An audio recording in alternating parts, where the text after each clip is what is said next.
Hey guys, welcome back to the Tiny Herd. This week we had some medical issues with Ollie and he actually went to the vet, so I wanted to put together a video to show you guys exactly what was going on and show you his medicine and all of that and exactly what I was doing. So this video is a whole bunch of clips of figuring out what was going on with him when I took him to the vet, and then I'm going to explain what happened with our vet visit, and I have x-rays and all of that. So let's go ahead and jump into the clips. Hey guys, so I am filming an unexpected video this evening because I noticed something going on with Oliver, one of the rats. So I'm trying to make sure. I don't know that critical care is like that good for rats because it's very like herbivore.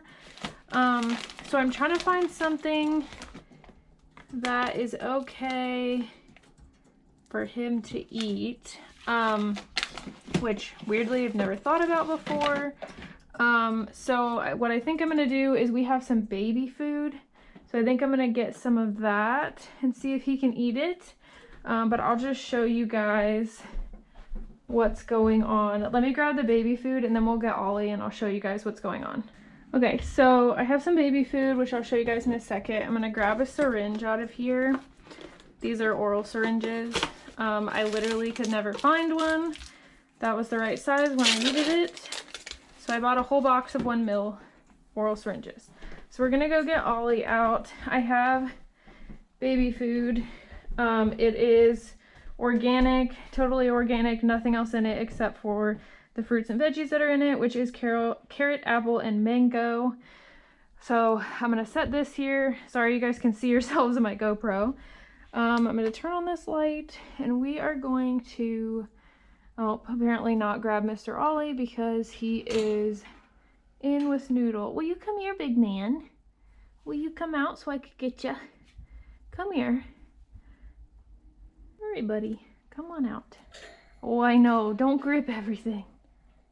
All right, so I have him up on my shoulder. I'm gonna close this up and then show you guys better what's going on. He's trying to climb on me. Okay, so hopefully you guys can see. I'm gonna try to hold him up here. All right, so can you see he has like, I gotta do this with him. Okay, so he has like a swollen, he doesn't like this because he knows I'm looking at his chin, and you can see it's a little swollen around his face. I don't think I'm gonna be able to show you guys very well, but his teeth, I'm trying to, all right, his incisors on the top are not how they are supposed to be. They're off to one side, and I don't know if they have like overgrown, and I can't get this baby food open. I don't know if they've overgrown and that's caused, you know, the issues. Let me see if I can point this down a bit. Okay, so I want to see how he does eating. He smelled, okay, so he is eating it, if you guys can see that. So he is able to eat. He's like licking it. I kind of wanted to see like how he was gonna do eating. He is trying to bite it. Okay, with his bottom teeth. His bottom teeth look too long to me. So okay, well, he is able to eat at least this liquid stuff. It's probably kind of cold, bud. All right.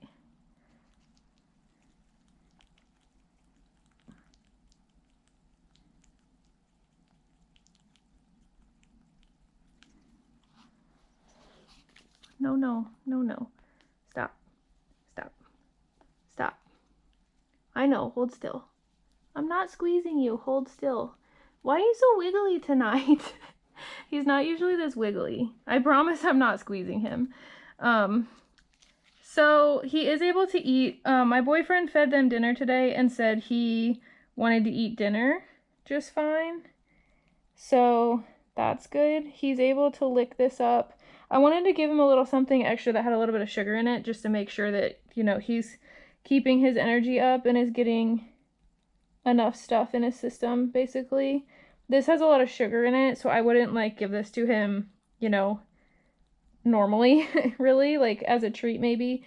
But I want to make sure he's eating, and the extra sugar is not gonna hurt him if he's not eating enough, if that makes sense. So he is able to eat. I'm gonna try to give him like a Cheerio, and we'll see if he can eat that. Let me grab his food bin. He's trying to escape. Where are you going? I'm gonna give him one of these bran flakes, and we'll see if he can eat that. You want this? Oh, okay, so he grabbed that immediately. We'll see if he'll sit here. Can you guys see him? All right, so he's able to eat that. So he's able to eat, which is a good sign. I was a little bit worried that his top incisors, like something had happened to one of his teeth, like something had broken off. When they grew back in, it didn't grow in quick enough, or like the wrong way. Rodent teeth grow incredibly fast. So my concern is that that tooth, those teeth, the top teeth, have grown in. Andy, no. Andy's sticking his head in the rat food. No, not for you. Sorry. My concern is that the top teeth grew in at an angle and grew in so fast that they, like punctured basically the bottom of his mouth and caused an abscess. That honestly might be best case scenario here. Because tumors are also very common in rats, especially as they get older. And Mr. Ollie here is about 2 years old.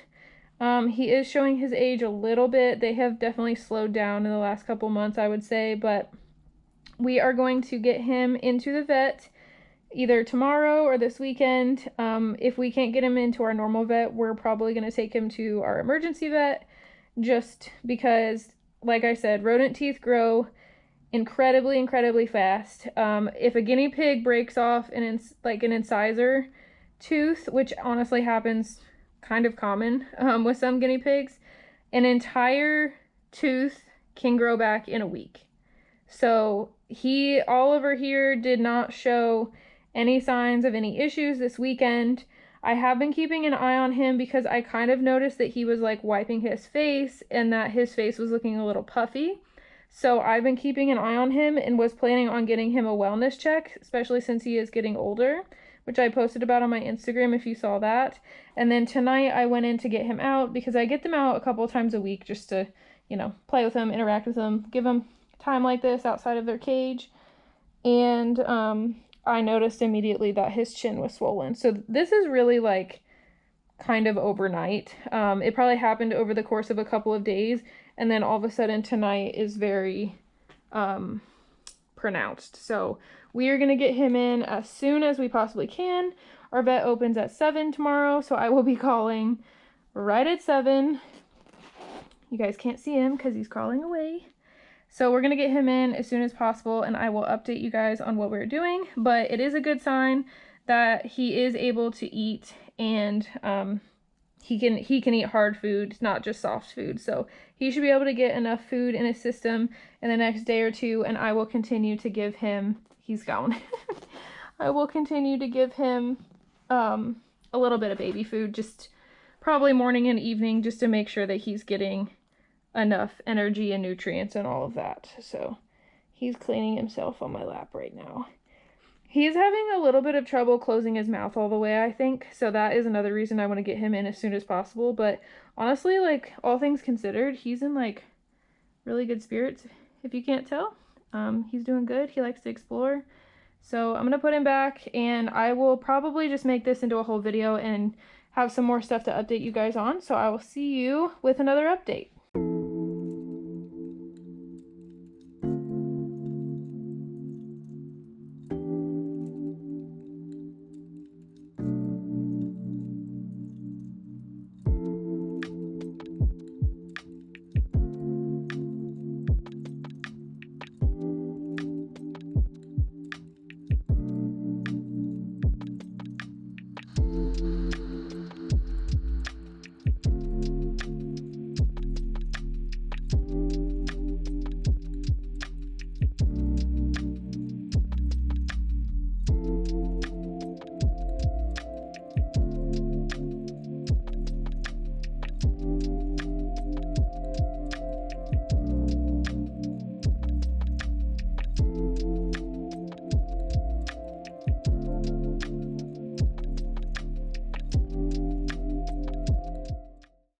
Alright, so I'm going to explain a little bit about what's going on. I didn't do the best job explaining in the first clips on what actually I noticed in Ollie. So I got Ollie out and he had this big swollen, like, circular area on his neck, and it was interfering with his jaw and opening his jaw correctly, and obviously was impacting his teeth, and his teeth were not aligned correctly. So I wanted to get him into the vet as soon as possible, like I mentioned, because their teeth grow so fast, and to figure out what the swelling was, what was going on. So I actually got him into the vet that same day, or well, the next day after I noticed what was going on. I was able to get him in that very next day. Unfortunately, we had to take him to a brand new vet. Our vet was out of town, and our emergency vet actually didn't take mice and rats, which I honestly never thought to check because they took guinea pigs. So that is something to be aware of. Make sure if you have multiple types of animals that your vet or emergency vet sees all of them. So lesson learned for me there. I called a whole bunch of different exotic vets in our town and got a recommendation, and then luckily this vet was absolutely awesome and got us in as her very last urgent appointment of the day. So we got Ollie in. She also had pet rats, which was great, so that made me feel a lot better about seeing this vet. What we did when we were there is they did take a normal needle syringe and tried to figure out what was in that mass on his neck, and it was an abscess, so it was not a tumor. So they were able to completely drain it and get it all kind of cleaned up and all of that. So that was good, and because of that, we did immediately decide to put him on antibiotics to try to clear that up. She did say that we could do an x-ray to figure out what was going on with the teeth and see what was causing the abscess and all of that. It would just give us more information. So we did opt to go ahead and do that, and I am glad that we did because that told us quite a bit of information. So I will put the x-ray here on the screen while I talk so you can see, but there is an area where she could see very clearly that something has basically completely destroyed the backbone of his jaw and will possibly affect the root of his bottom incisors, probably will affect that root. So it's really not great news. Basically, she said he likely has cancer in there, or this is a very deep infection that is affecting the bone as well. So basically, unfortunately, all we can do at this point is put him on the antibiotics and pain medication and really just cross our fingers and toes that it's going to work and the antibiotics will resolve the issue. So we have him on antibiotics. I can't remember what they are off the top of my head, so I will put his medications on the screen. They are good for bone infections and are safe for ratties, so that is good. That is basically what we found out at the vet. So we are putting him on these medications, giving him the antibiotics twice a day, and then he gets the Medicam once a day to control his pain. And then we will be refilling the antibiotics again and doing it for another 14 days. So we have a 14-day course. We'll be doing a second 14-day course if it seems to be working to make sure that we pretty much knock out any infection if it seems like that is the issue. So that is our plan at this point. Mr. Oliver is about 2 years old, probably a little bit older, so we will do everything we can for him. Surgery is not really an option for this, even if it was cancer, so basically we are just, like I said, cross all your fingers, send good thoughts to Mr. Oliver because that is where we are. I will do another video and just update you guys in the future on what we're doing with him. He will possibly go back to the vet so that she can check on things, maybe do another x-ray to see if the antibiotics are making any changes. So I will update you guys, but that is where we are with Mr. Oliver.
hope you guys enjoyed this video. Let me know what your thoughts are down below. Definitely want to know, especially if you have some experience with rats, because I don't have a ton. Let me know if you guys like this video by giving it a thumbs up. Subscribe if you haven't already, and I will see you guys in my next video. Bye.